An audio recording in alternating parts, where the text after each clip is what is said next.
workout of the day has kind of a set of physical movements which are happening in the same place every day. And so you have this very kind of strange embodied connection to other CrossFitters because you're literally doing the same workout of the day, perhaps a little bit like praying the Lord's Prayer, for example.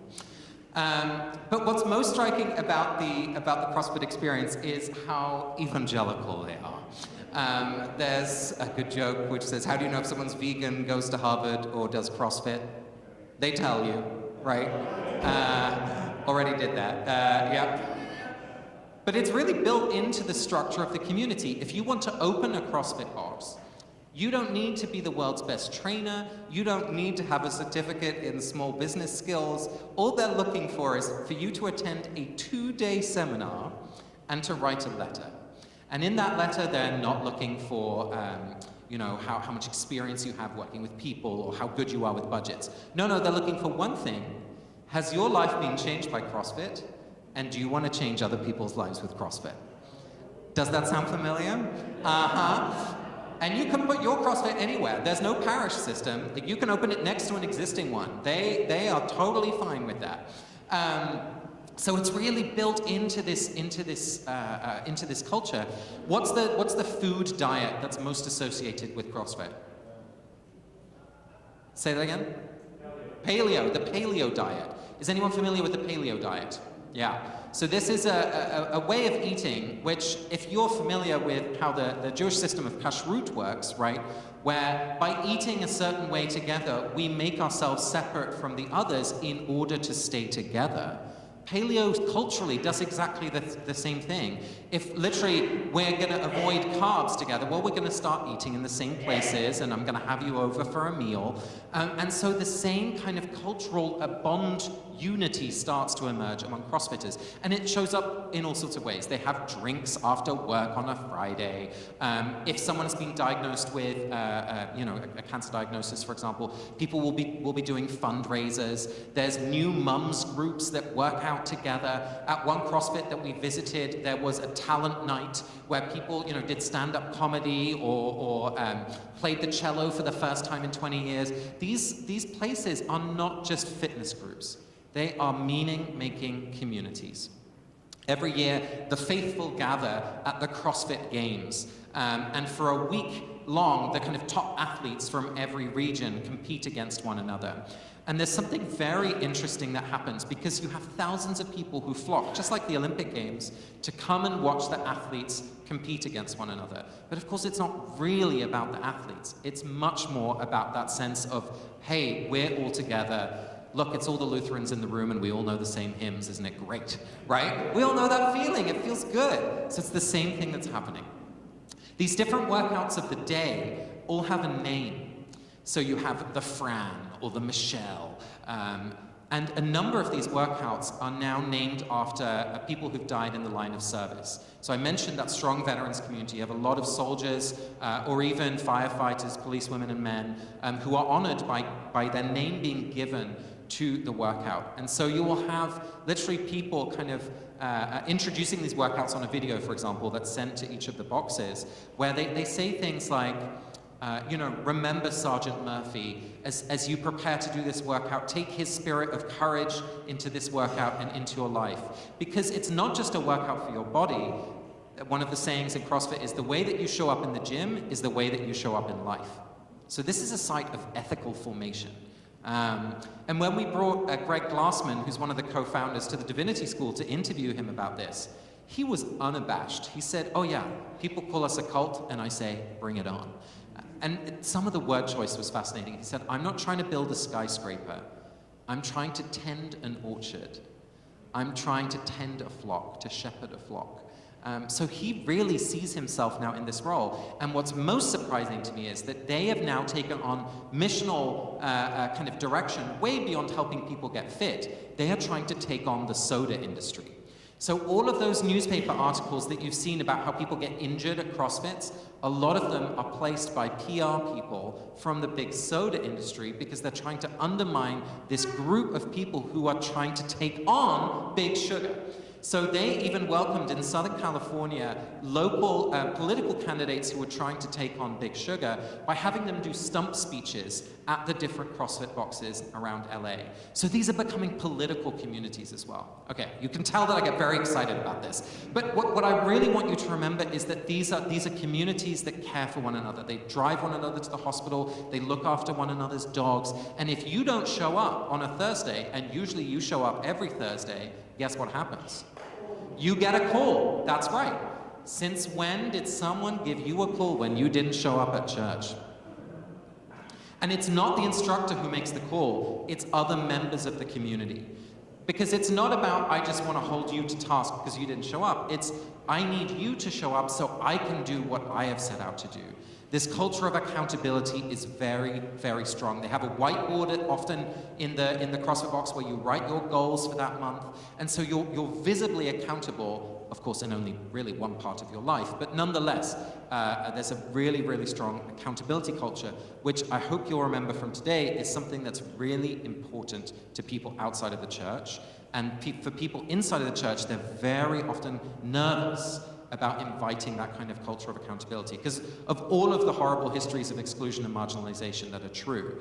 And yet, nonetheless, really we want to know that we matter to people and that they care how we behave. You with me? Okay. All right. So remember, all of these stories I'm telling, none of them are perfect, right? I'm not saying that this is the future of church. These are provocations to help us imagine differently about how church can be. None of these are the solution. Let's look at another example. Maker spaces. Who's been to a maker space before? Yeah, a couple of people. Give me just a couple words. What do you remember from your visit to a maker space?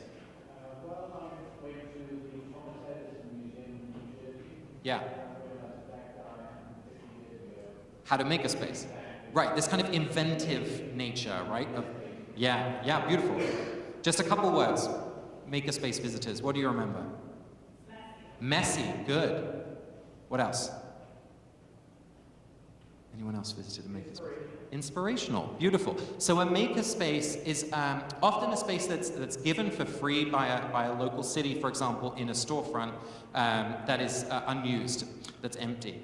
And so what happens in a makerspace is they place machinery that you wouldn't be able to afford on your own, or it's difficult to have access to, but which people use to make art, to make tools, to make wild creations of all sorts.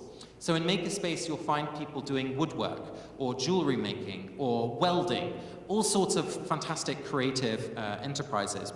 And one case study that we've looked at closely is Artisans Asylum, which is one of these makerspaces, which is in Somerville, Massachusetts. And obviously, in the Cambridge, Somerville area, you've got these big institutions like MIT. So you have people who are doing robotics and lasers. And then you've also got people who are humbly beginning to figure out how to use, a wood saw for the first time. So you have these really interesting kind of different skills being in the same space. And again, we saw at Artisans Asylum how this was a community of meaning making and care. First of all, it's a real site of creative formation, right? You're learning skills, but also you're learning to express your dreams into physical reality. This was something we saw over and over again. A mother who said, what I really want to make for Halloween is a costume for my daughter with wings, and the wings have LED lights that can glow. She would love that.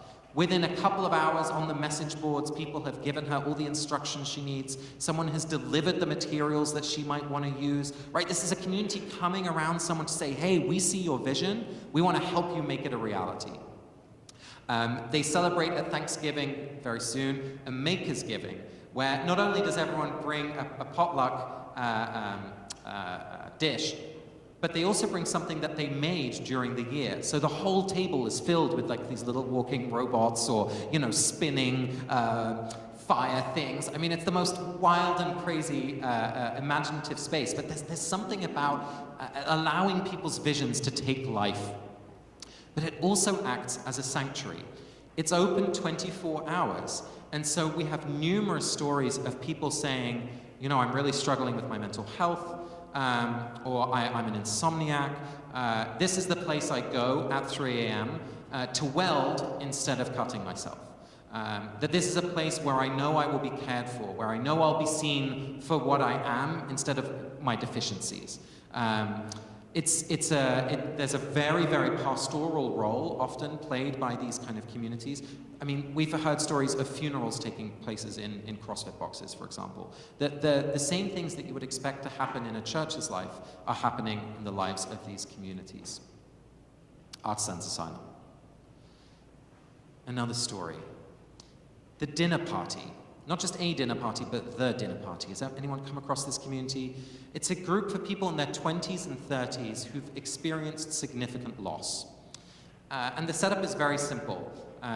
Lennon Flowers and 2 or 3 others met for dinner, maybe 6-7 years ago now, all of them having lost a parent when they were relatively young. Lennon grew up in North Carolina. Her mother died while she was in college. And so a couple of years later, when she was living in LA, she was so tired of what she calls the conversation killer, when someone asked, oh, tell me about your family, tell me about your mother. Oh, she died a few years ago. And people just freeze in that moment and then awkwardly walk away, right? And so she just wanted to be with other people who'd shared that experience and who could talk openly and honestly about it. So they got together, made dinner at someone's house, and talked about life after loss. Not just the grief, but sometimes the relief, sometimes the anger, and of course the sadness. All of those complex feelings that we experience when we lose someone we love. And they did it again because they loved it so much. And they did it again, and someone from Chicago was there and then started a group in Chicago. And you know how these things go. Within a couple of years, there's hundreds of tables of volunteers who welcome strangers into their home to talk about life after loss.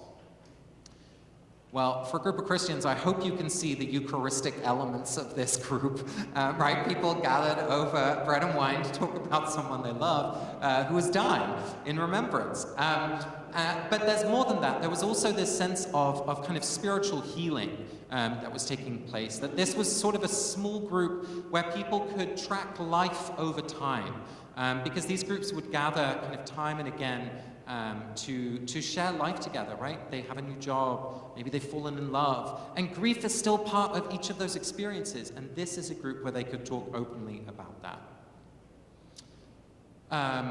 One of the things that I think is probably most promising for the future of the church is the small group, because you can do it at home. you don't necessarily need the big expensive roof building to do it. It allows for the kind of authentic personal flavor that's so important to these unaffiliated millennials, that sense that it's not institutional, but it is individual, right? That sense that it's authentically yours. That's very, very important that we keep seeing. So the dinner party is another example kind of in this map of organizations that, although it is secular, seems to be doing very religious things. Are you still with me? This is all making sense? Okay. All right, I have one more case study, and of all the ones where I want to stress that this is not the solution, but it is important to look at, it's this one, okay? Soul Cycle. Tell me, who's been to a Soul Cycle class? Yes, don't be ashamed. Soul Cycle is wild. You've got to go. Give me just a few words of your experience of Soul Cycle. Yes, lights off, people in trance. A few more words. Don't be shy. It's intense. That's right. Group, community, cohesion. That sense, they say we ride as a pack. That's very much the vibe. Yeah. So Soul Cycle is ostensibly a spin class, right? Stationary bicycles lined up in a row. You walk in, you sit on a bike, and there's an instructor in the front who's going to, lead you over a 45-minute kind of journey. And it is a journey. This is a liturgy planned to precision. There are 5 stages within the liturgical arc, and they are literally ramping you up on an emotional journey to help you get to the moment, which is the breakthrough. Elizabeth and Julie, who set up Soul Cycle, say, people came for the hot body, but they stay for the breakthrough. This is a really key thing that we try and share with new communities that are starting up, that the reason why they come is not often the reason why they stay. Do you see that with church as well sometimes? It's certainly true with CrossFit as well. People come for the hot body, but they stay for the community. And so offering things in both of those layers of value is really important. So, SoulCycle, you walk in, there's bikes in rows. At the front, there's one bike that's lifted on a sort of altar, a little pedestal with lights underneath. When they started SoulCycle, the first studio, they put crystals underneath that raised platform without telling anyone about it. So there was always a spiritual mission. And I mean, hello, the clue's in the name, SoulCycle, right? These people are not afraid to use religious language, and this really resonates. They had if you really want to entertain yourself, go to YouTube and search SoulCycle app launch video. They have, and this is really where it's in bad taste, they have a full black gospel choir singing, "Oh, happy day," to launch the app of SoulCycle. So again, religion is not necessarily like beyond the pale for these folks. It's just a totally different way of engaging with it that is attractive. Does that make sense? Okay. So we have this very strong liturgical arc, and in the fourth part of those 5 chapters within the liturgy, it's the hill climb. So this is when you dial up the resistance on your bicycle and it becomes really heavy to like push down. And at this point, all the lights are out. So you're both kind of cocooned in safety, but still, as we heard over here, kind of connected to that bigger group identity, because you're literally doing the same physical movements. And in the background, really loudly playing, is some sort of ballad. And of the many SoulCycle classes we've now been to, one time the instructor just eulogized her father-in-law who'd passed.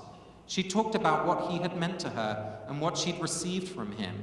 And of course, everyone was crying.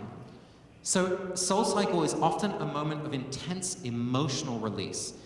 I mean, there's not a huge difference, I think, between this and a Hillsong concert. It is the same thing.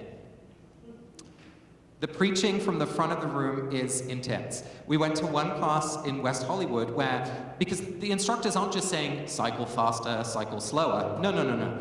They ask questions like, who are you riding for today? What do you want to let go of? And you're like, oh my God, I don't know. But it's literally using the physicality of exhaustion to kind of break open your skepticism and engage with these questions of meaning making. One of the leaders in West Hollywood that we went to one of her classes, she went to Oral Roberts University undergrad. So she was literally saying things like, there are angels clapping for you. There is a blessing on this bicycle. And people were lapping it up. You know, we asked her later, is this ministry for you? She said, absolutely it is. Absolutely it is. I just try and use language that doesn't turn people off, but instead switches them on. But 100% it was ministry for her. My favorite fact. There's now about 60 of these studios around the US.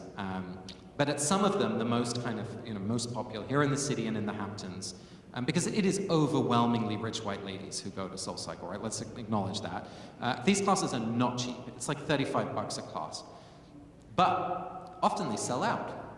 And if you really have a lot of money, instead of booking at 12 p.m. on a Monday when the booking opens for the system, you can pay $10,000 to be able to book on a Sunday so you can sit where? The front row. Paying for pews, people. It's still alive, but it's at SoulCycle. It's the same thing. It's 100% the same thing. Finally, again, let me stress this language point. On the website at some point, it literally said on the homepage, find your soul. So these people are in the same business as church, they're just doing it very different. Okay. So these 4 case studies are just 4 examples within a much wider field of organizations that are ostensibly secular, but are doing very religious things. I'll just share a couple more things. Adult summer camps has been a huge theme recently.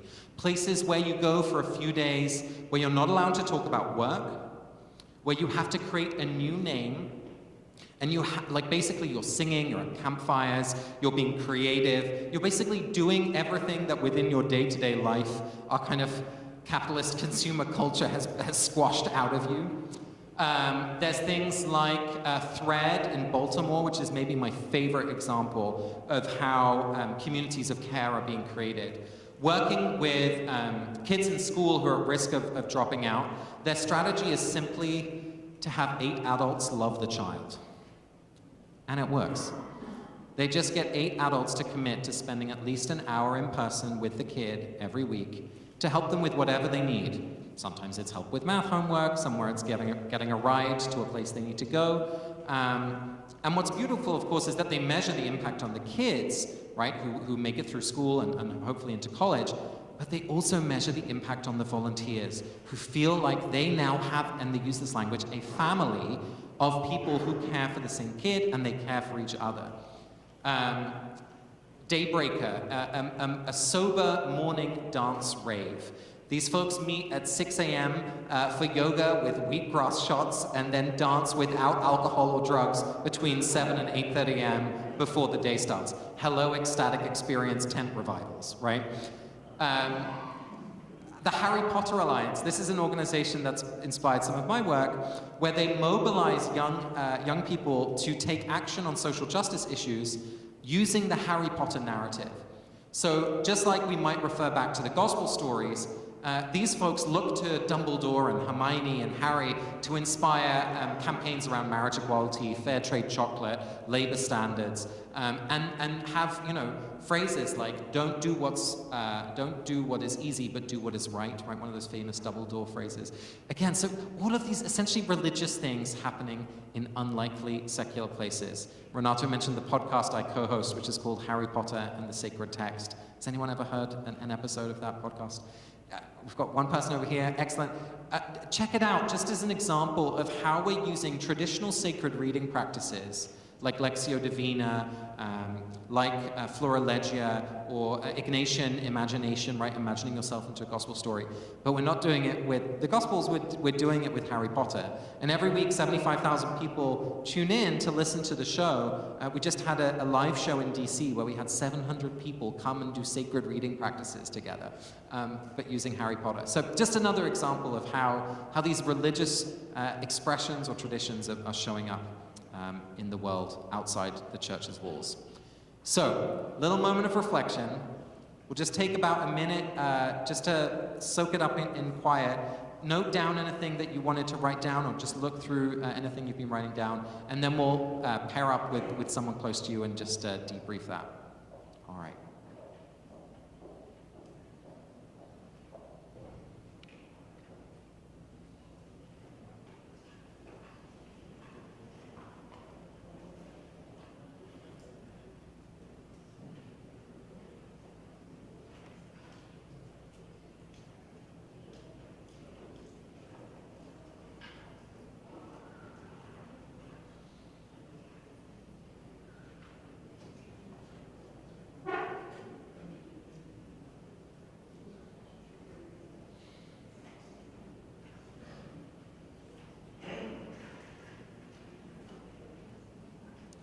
I invite you to pair up with someone near you and just talk about what resonates for you. What do you recognize from your own experience? Is there someone you know, someone you love who kind of fits into this picture? And what doesn't resonate? What's confusing or challenging?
Just another minute or so and we'll come back together.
All right.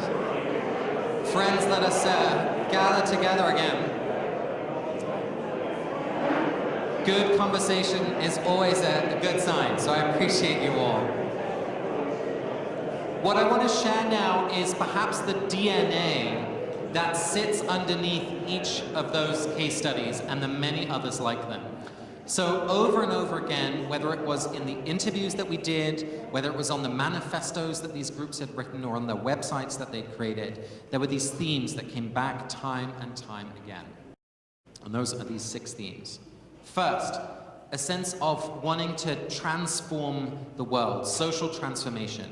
Now that might be through justice work or service, it might be through making something beautiful, but the sense that the community wasn't just for itself, but was for something bigger that was in the world around them. Second, personal transformation. This again might be on the level of physical fitness, right? I want to lose 20 pounds, I want to get that six-pack, which by the way, moving to America was the worst thing that ever happened to my body, but it's a conversation for my husband and I. But that sense of wanting to change yourself, of wanting to grow or to transform the self. Third, this theme of accountability, which again is an expression of care. And one of the big questions that I ask myself now when I visit a community or a congregation is, would I trust this community to shape me to be the person I want to become? And that's where that accountability theme really shows up. You know, are these the people I want to entrust myself to hold me accountable? Creativity, the sense that this is a place where I can exercise artistic creativity, or where I can sing, or where I can dance, or I can just create something. Maybe it's I'm going to write a story, maybe it's I'm going to put on a play, or to write some rap lyrics, whatever it is. Like, is this a place that will call forth creativity? And is this a place that will help me get a sense of my purpose? Because one of the things that we have learned, and I'm sure you already know, is that we don't discover our purpose by ourselves, right? It is a community that calls forth our gifts and that helps us recognize them. Sometimes we don't even see the things that we have to give to the world around us. So again, is this a community that will pay enough attention to me to recognize my gifts and help me articulate my purpose? And then underneath all of them, I'd say the umbrella thing that we heard over and over and over again was community. We just want to be together because we belong to one another. And I don't think really there's much in the world that reminds us of that fact on a day-to-day. Okay, so these 6 themes, if you're going to write down anything, write down these 6 things. Because for me, it's become a helpful tool as I visit communities and congregations, say, okay, where's this showing up? This is kind of missing. In that interview that we did with the founder of CrossFit, he literally said, I want all 6 badges, which I really enjoyed. Okay, so all of that is what's happening outside of the church world, okay? So let's talk a little bit about research that we've done that started to look how the same themes and the same trends were taking shape within religious institutions. Because what's most interesting to me is that there is now a plethora of organizations that still claim tradition in some way, whether Christian, Buddhist, Jewish, or something else, that still claims tradition in some way, but expresses itself much more like the communities we've just been learning about than a traditional congregational structure. For example, the Sanctuaries in Washington, D.C., an amazing organization led by an ordained minister who came to DC and said, you know what, we are living in two different worlds here. You got a whole bunch of folks, mostly white, mostly wealthy, moving into the city with plenty of opportunity, but no community, and a whole bunch of other folks who have been living here most of their life, their families have been here, who are mostly folks of color, mostly less affluent, who have plenty of community, but not as much opportunity. And so he created the Sanctuaries to be a place where those two communities could not just meet and interact, but could create something together. So the Sanctuaries is a diverse arts community with soul. And what they do is they have things like spoken word, they have gallery shows, they have recording opportunities, but they facilitate teams across those two groups, people to kind of get to know one another, but then to create art together that will serve a local justice organization in some way. It might be anti-gentrification, it might be climate and organic farming, urban agriculture, it could be all sorts of things.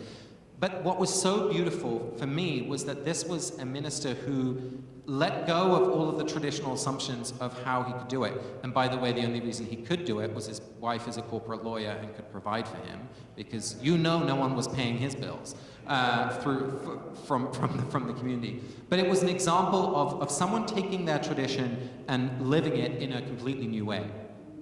Neighborhood halakas, this is a Muslim small group model that said, you know what, more and more young Muslims are still identifiably Muslim, but they're not participating in kind of traditional community life. So, they might watch an imam on YouTube rather than going to Friday night prayers. They might be still reading the Quran, but they don't trust the institution to mediate their understanding. So they created small groups of essential text study, which met in people's homes, again, that theme, and has been a really beautiful example of how this plays out in the Muslim world. Buddhist Geeks, this was a group of people who were still drawing on Buddhism, but did not live near one another, so they started to meditate together over Google Hangout. So literally, they would just sign on at the same time on Google Hangout, so they could still sit with the sense of being with other people, even though they weren't in the same place. And then organizations like One Table within the Jewish world, who say that, you know what, Shabbat is for everyone.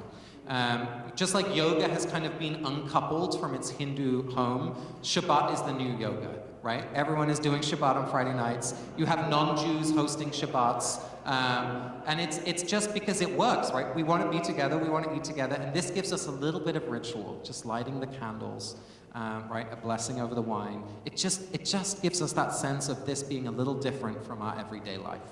So One Table says, you know what? We're going to enable Jews and people who love them to celebrate Shabbat together.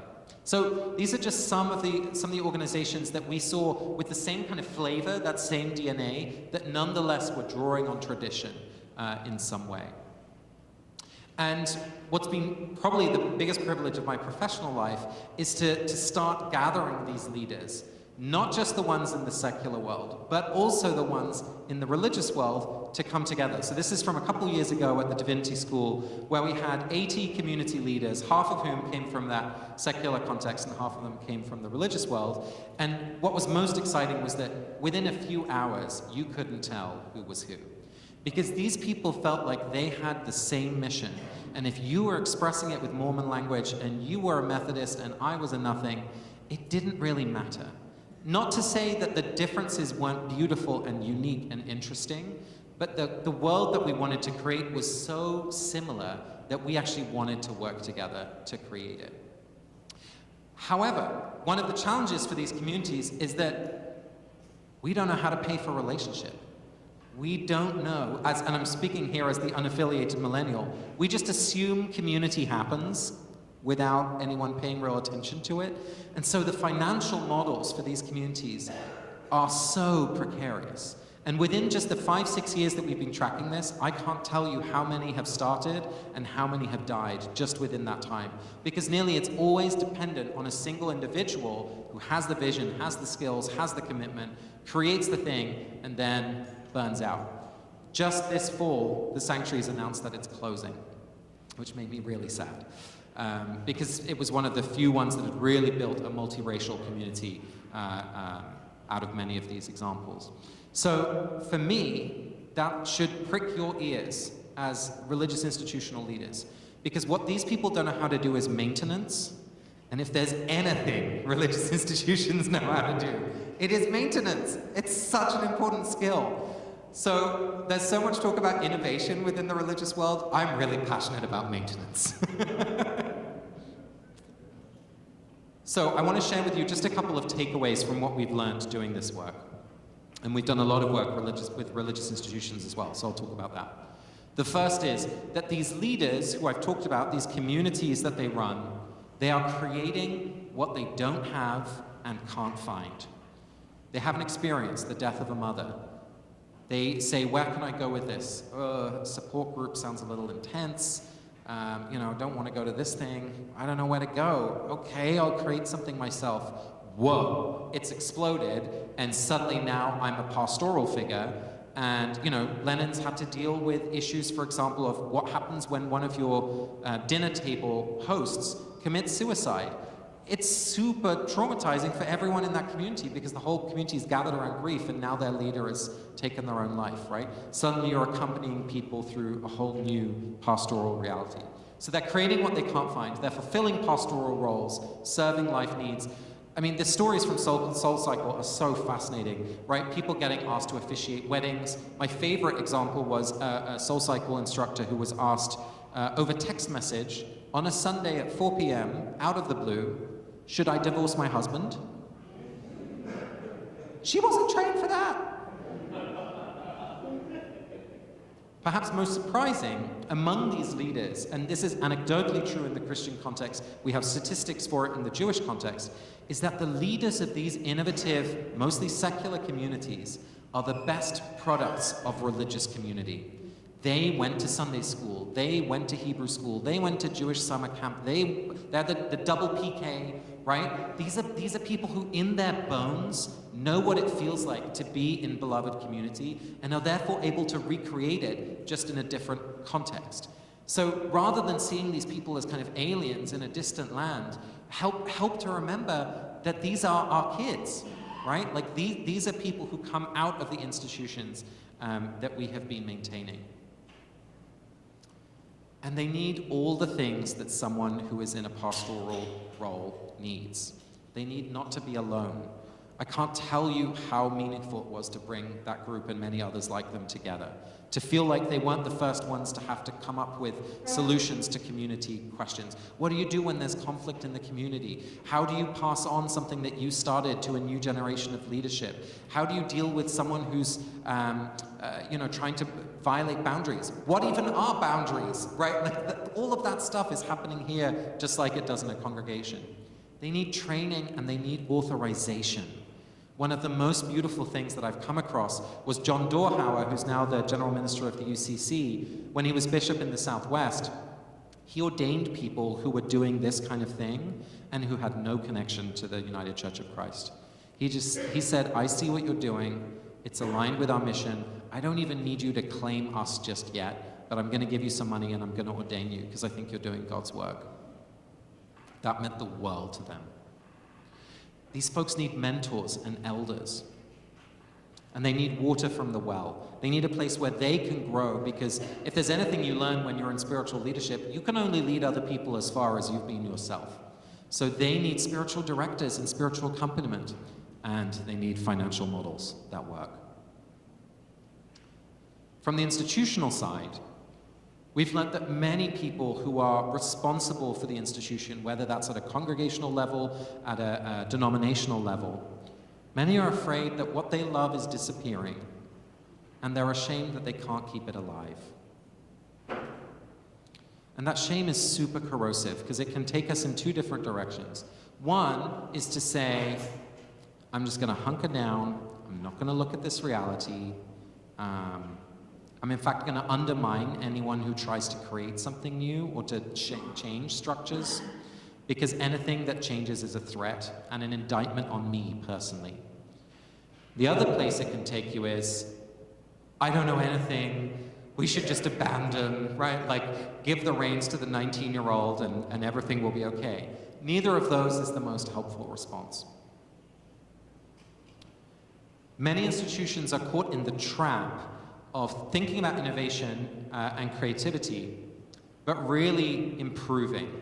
And what I mean by that distinction, this was from Gil Rendell, who works with the Texas Methodist Foundation, has been a wonderful teacher to us, is that we focus a lot of our energy on knowing, on working on and improving the things we already know how to do with people we're already in relationship with.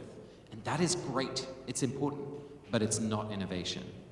Creativity and innovation is doing things we don't know how to do with people we don't already know. Does that make sense, that difference? Use that as a little check when you're talking within your context about doing something new. Do we already know how to do this, and are these people that we know? Or is this something new with people we don't already know? And that is terrifying. Like, let me be clear, because half of it's not going to work, right? It takes a long time to build that kind of trust and collaborative relationship. I wouldn't be here if I did not believe in the riches of the tradition. Because the first 3 years of our research was spent purely on that secular end of the spectrum, just looking at the communities who didn't have a religious connection.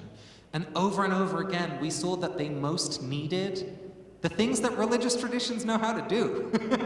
So for me, it's this bridge between these two worlds where the most juicy things are possible. Whether it's that knowledge of how do you engage conflict, how do you set a community leader apart, but also with the community, how do you sing together, how do you celebrate, how do you mourn, how do you mark time? All of these things religious communities know how to do. Institutional leaders face structural obstacles to change things. Literally, sometimes our polity will not let us do what we know we want to do. So this is not about personal failure half the time. Nearly always it's built into the structure. And for me, one of the really lovely things that we've seen is that spiritual maturity kind of unleashes generosity. Some of the best conversation partners we have had have been a group of Catholic sisters, of women religious, who are in their 60s, 70s, one in her 80s, and they've attended gatherings like the ones I showed you the picture of as elders in the room. And at one point, one of the young millennials was saying, all I want to do is transform my life in the context of community to change the world. And Sister Mary from Philadelphia just said, that's what we call religious life. And later on in the day, another sister said, I've been praying for 20 years on this passage in Isaiah of waiting for God's new thing, and now I know where it is. And so for me, to trust and to reach out and build relationship with this generation is an act of faith, an act of trust in that the charism, which, for these women who've dedicated 40 years of their life to this tradition, that they can see it in an authentic, true way in these new communities. And there's a beautiful project now you should check out called Nuns and Nuns that brings together Catholic sisters with non-religious millennials to build relationship and see what they can create in their area. And, sorry, I get so happy about this. Joan Chittister, another wonderful sister, said, and this has helped me understand why those things are so effective, tradition is not the things that we pass down. It is the passing down of the things. That's what's tradition. When you feel yourself within that lineage. Because the thing that gets passed down changes. It always does. But it's those bonds of connection over time that make you live in tradition. All right, we're coming to the wrap-up. I'm sorry, guys, I got so excited. So let me just tell you one final story of an example of how that kind of institutional bridge with these millennials has taken shape. This is a gathering we hosted at the On Being Studios. And we brought together a group of about 20 elders from different traditions, different geographic, racial backgrounds, all of whom were wise people. They were just good, wise people.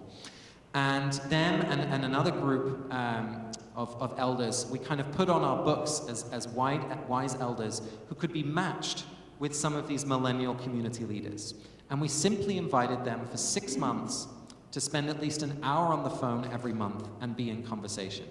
There was no destination to the conversations. They didn't have to create anything. All they did was learn to love one another. And what was so lovely was that all the things that would happen, you expect to happen, right? The millennials felt resourced. They had somewhere to go with questions, some practical, some personal, some theological. But of course, the most lovely thing was that the elders themselves saw a way in which their tradition and their gifts were finding a new home too. So as we think about what to do as church institutions, I should say just another word on elders, that they're vital for leadership support, that they can be that authorizing figure to really just bless what they see. That is one of the biggest gifts that they have, that eldership takes shape differently in different cultural contexts. One of the mistakes we made with this pilot was that it was one-on-one matching, which we realized was a very white way of working, rather than letting groups form and connect themselves. Elders, especially in dominant culture, are really marginalized and not seen as useful or productive. So there's a real gift in naming the value of elders. And it decentered this theme of individualism, as I was just saying. So we've learned a lot about the value of having intergenerational groups be together.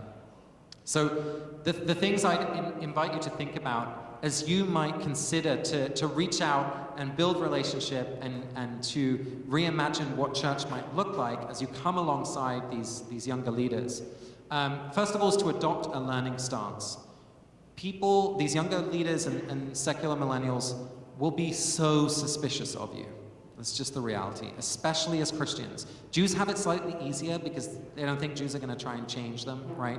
But there's just an evangelical element to Christianity, which is inherent. And so you have to adopt a learning stance. Tell me about what happens in your community. What are you learning? What's difficult? What surprised you? What are you being asked to do that you weren't prepared for? Lots and lots and lots of questions. Come alongside their communities, show up to what they're doing, celebrate with them. You don't have to be super visible, just keep showing up, be trustworthy, be faithful in your participation. And within some time, you will be asked to give your gifts. Hey, would you just say a few words? Could you maybe help me design this celebration? What is God? That's the kind of stuff that will happen. So, for the final time, I'm going to ask you to turn to someone next to you, just share a few words, and then we'll have some Q&A, and we'll round out together. Does that sound good? Thank you. So turn to someone next to you. What resonates? What doesn't? And then what questions do you have now?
All right, folks. Thank you again. Thank you so much. All right, now is the time. If you, hopefully your questions have been sharpened and deepened. If you want to line up, we've got 2 microphones here in the center aisle. Be brave and ask a good question. Come on up.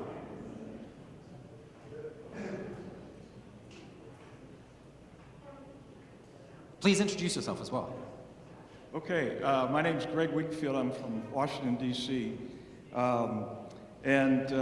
You skimmed over something that I would just like to have explained a little bit. Yeah. Under the leaders section, you talked about articulating value in white culture. Yes. Could you explain that, please? Yeah, absolutely. So let's just go back to that slide. That'll be helpful.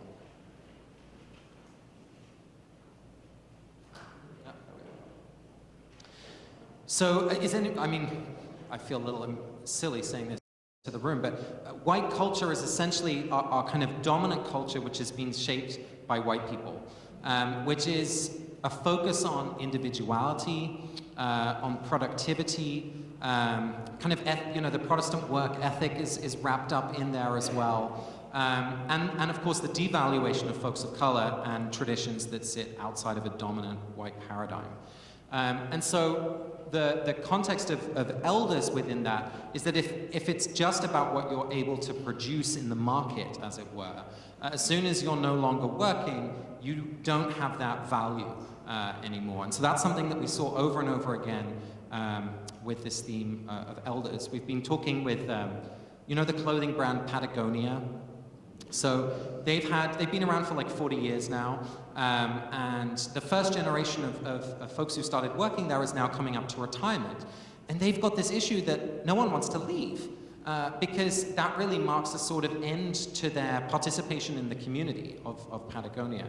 And so we've been talking to them to reimagine how could we make that moment of retirement no longer a step of being in the community and being productive to now getting a gold watch and a goodbye, but instead having a new role in the community in which you are still celebrated and valuable.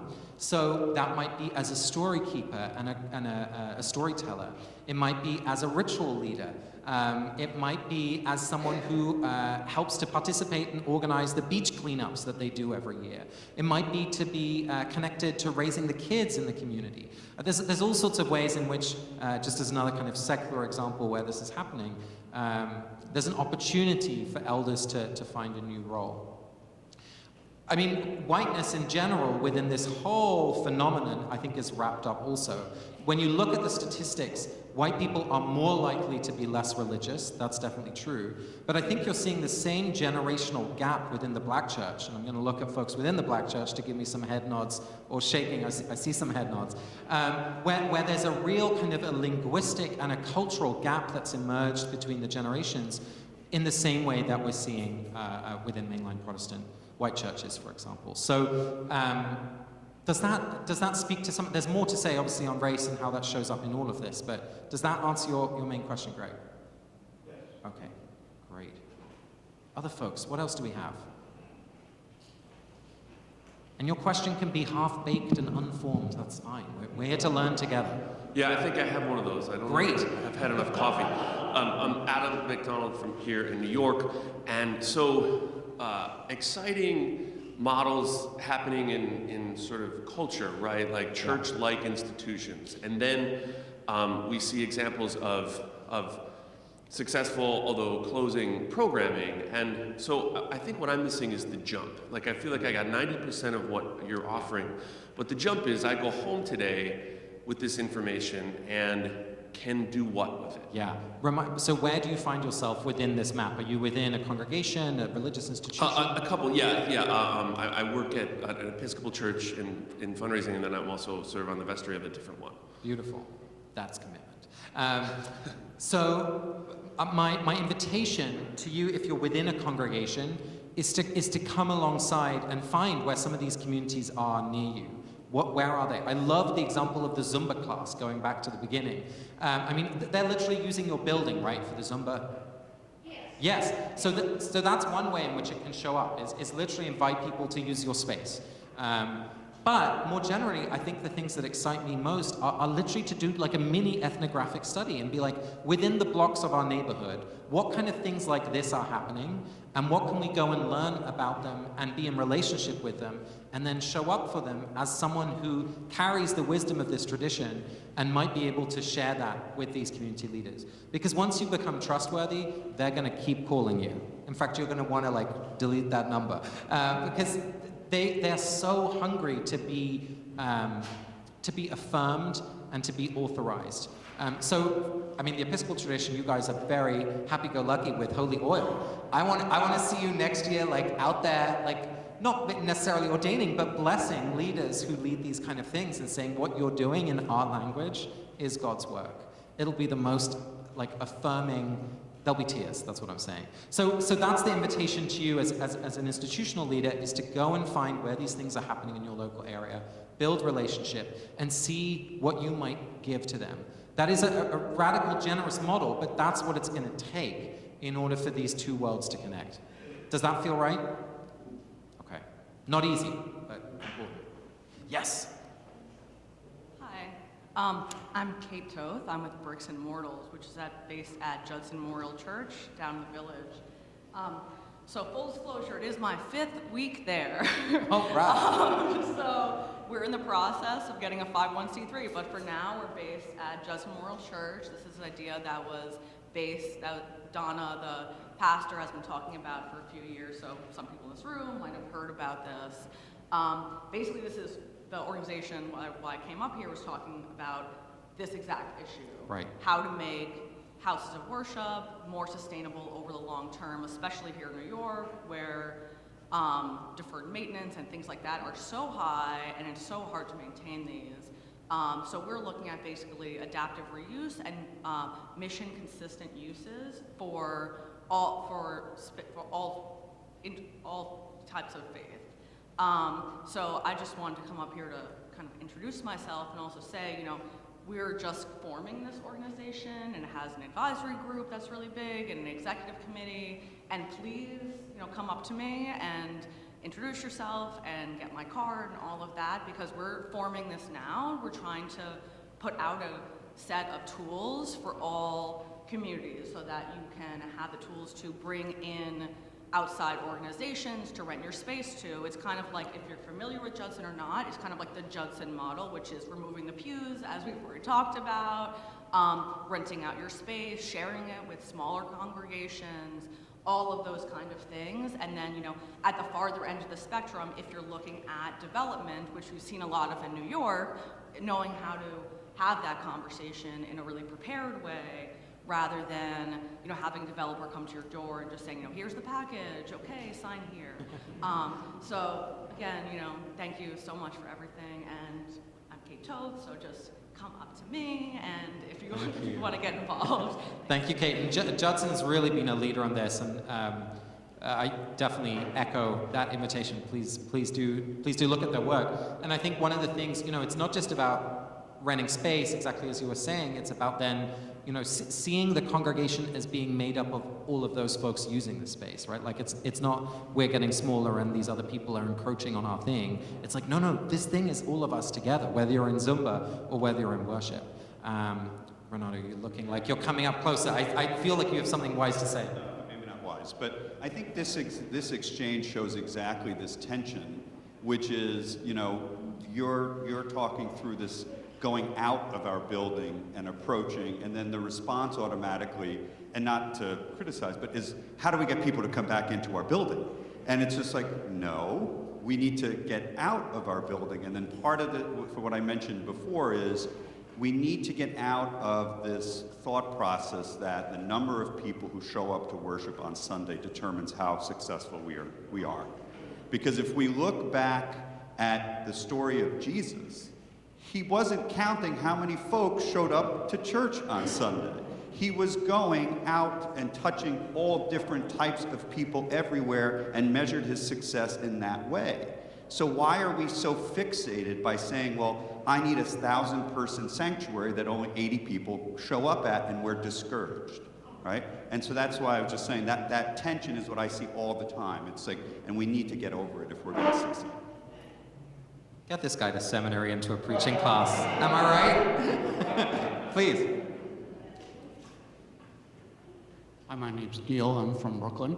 So my question to you is, why do you think the secular world gets it, and perhaps the churches or religious world doesn't get it and needs someone like you to tell us about it? Thanks for giving me a job. Yeah. I mean, there's so many examples in the secular world that fail, right? Like, we've lifted up ones that are successful. So let's not fall into that trap of they know everything and we know nothing. However, I do think that a lot of the communities, certainly the ones that have been financially successful, they have a bottom line where it's really obvious if it's working or not. And certainly if you're in a congregation that has an endowment, or even if you don't, right, it's very easy to let that kind of, those key indicators pass you by. So that's one element, I think. But I also think there's just, I mean, my experience as someone who completely knew nothing about the religious world, I literally had to become bilingual. I mean, I feel like I've had to learn a whole new language to understand what is discipling, like what is mission. I still don't know what a narthex is, you guys. Like, I know it's somewhere in the building, but like, at the front? Okay, come tell me later. Okay, but this is what we're talking about. It's the lobby. Okay, I got it. That's a word I know. But so I think that's another real element, is that we've just landed in a place now it's developed over time where like we don't know how to talk to each other anymore. And so, you know, for another example, like as a gay person, you would think I would be thrilled to see every rainbow flag on every church as I walk past. But of course, to me, that signals, oh, these people are still working something out. You know? Like, they really need to tell themselves that everything is okay. You know, I'm like, okay, thank you very much, I appreciate it. So it's just those little cultural pieces where it's like, yeah, we're just talking across each other. And like, I appreciate it, but I also, you know, I know it's not for me. That was more a comedy routine than an answer, forgive me. But does that speak to some of what you were looking for? Some of it. What's missing? As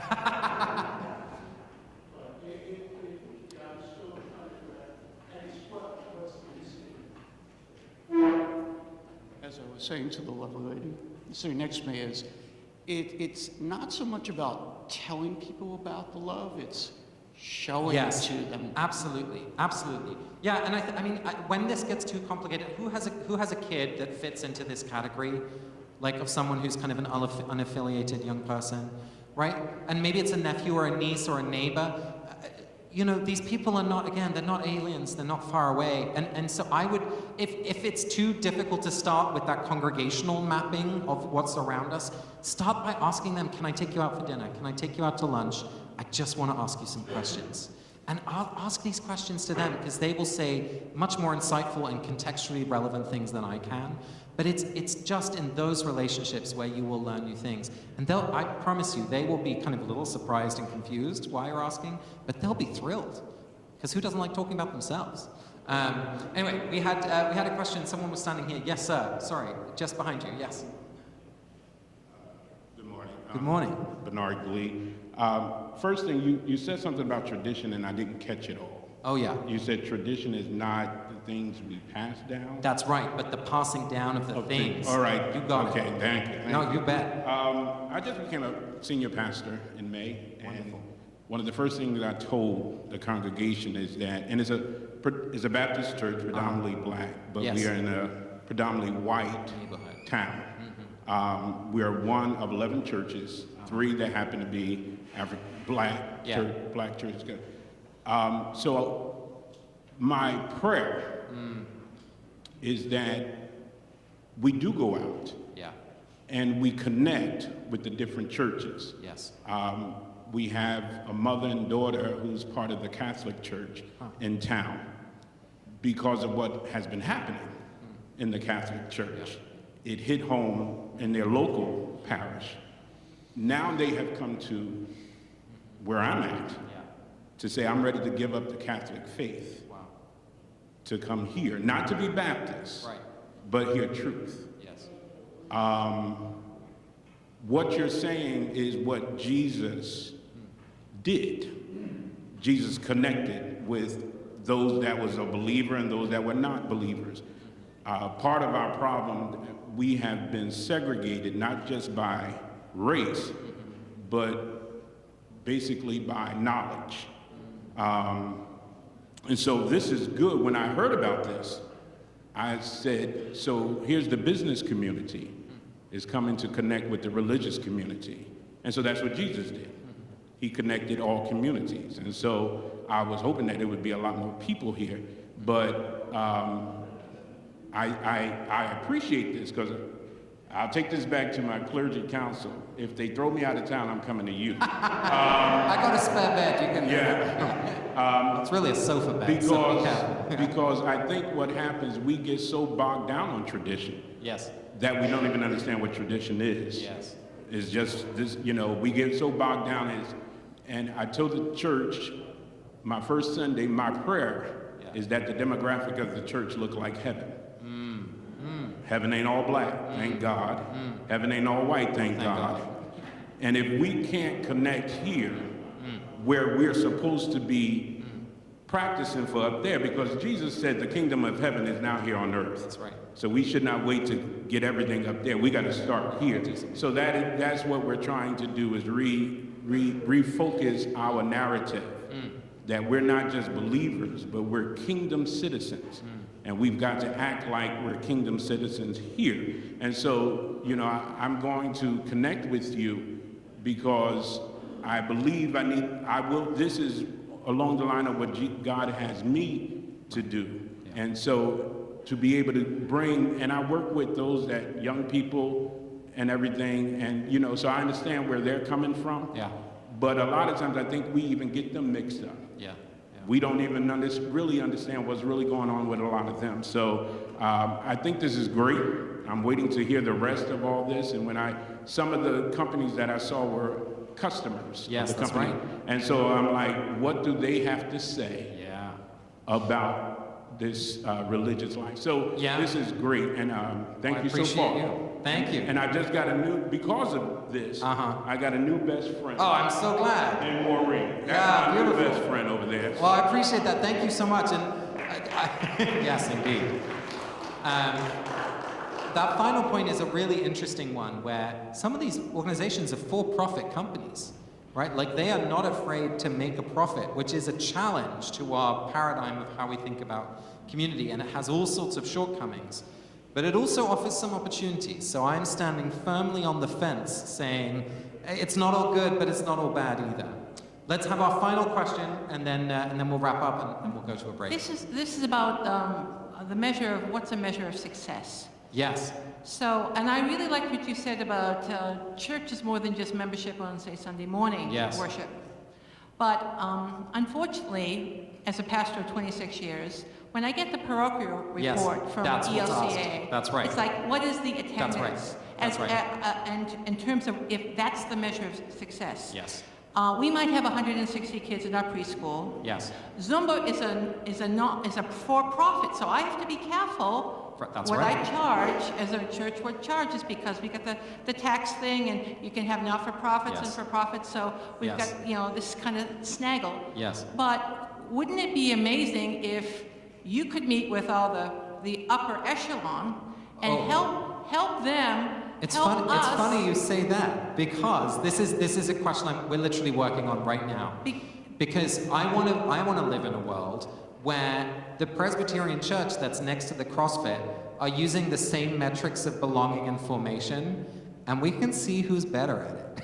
I want to, but this is a real question, because we measure bumps on seats and money raised. And so, for instance, by the standards of what viability is, if I have 20 to 30 people on a Sunday morning because the kids aren't there, and the kids are there, but none of these other things, the building is used, 7:30, I mean, it's, all the stuff's going on, but it's not really. I'm with you. Well, it might be, you understand what I'm saying. No, I'm totally with you. I'm totally with you. We're dealing with this, So and so the kids, the people on Sunday morning saying, oh, Pastor, what's going on? You know, Right. we're dying. But if they really could envision, like Yes. everyone, all these other things going on, Yes. it would be a help. Yes. So my one suggestion, which is not about changing the system, well, it will have an impact on the system that we're in, but it starts with what we can do right now, is just start to measure each of those things. And literally have in your Excel spreadsheet or wherever it is, start to measure those things. And then report that out, even though they didn't ask for it. Say, by the way, here are the other measurements that we've been keeping, which indicate growth, vitality, new lives changed, right? How many people feel connected to one another here? Does every person know someone that they want to be like? Do people feel like they have 3 people they can call at 3 a.m. if they need to, right? Like, those are the indicators that I care about. And until the system always responds to the innovator, not the other way around. So I know it's extra work, so it's a big ask, but you're already doing it in your head. Yes. So I am tracking these if you're things. tracking it, I Yes, know you yes. are. So try and just keep it weekly, you know, in a notepad, in a Google Doc, whatever it is, and just send them. They won't ask for them, but they'll be like, what is this? Tell me more. We're out of time.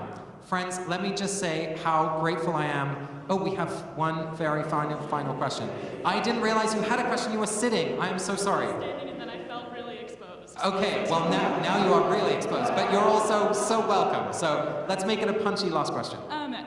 I live in a really small town, and our church is, very traditional white steeple building, and I'm just wondering how, like my town is not super friendly to people just going out and meeting new people. We're very closed off, quintessential New England. I was going to say New England. Yeah. Yes.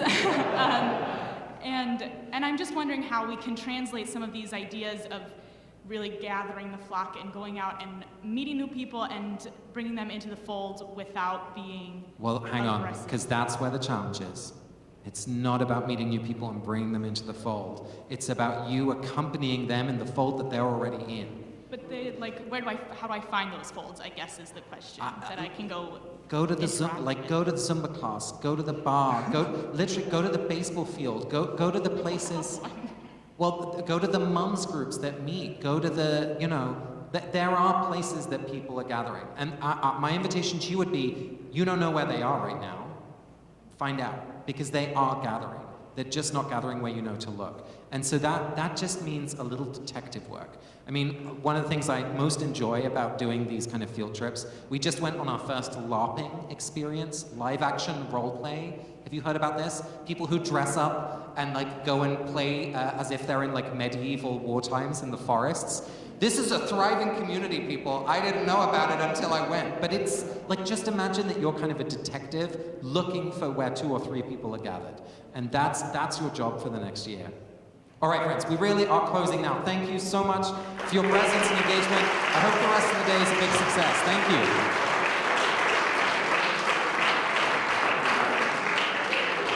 I had a feeling that was going to be excellent. It certainly was. Thanks, Casper. We're going to take a 30-minute break and come back here for 11:30 for the next session. Do take the opportunity to meet with some of the presenters and sponsors and guests who are in the breakout room across the way.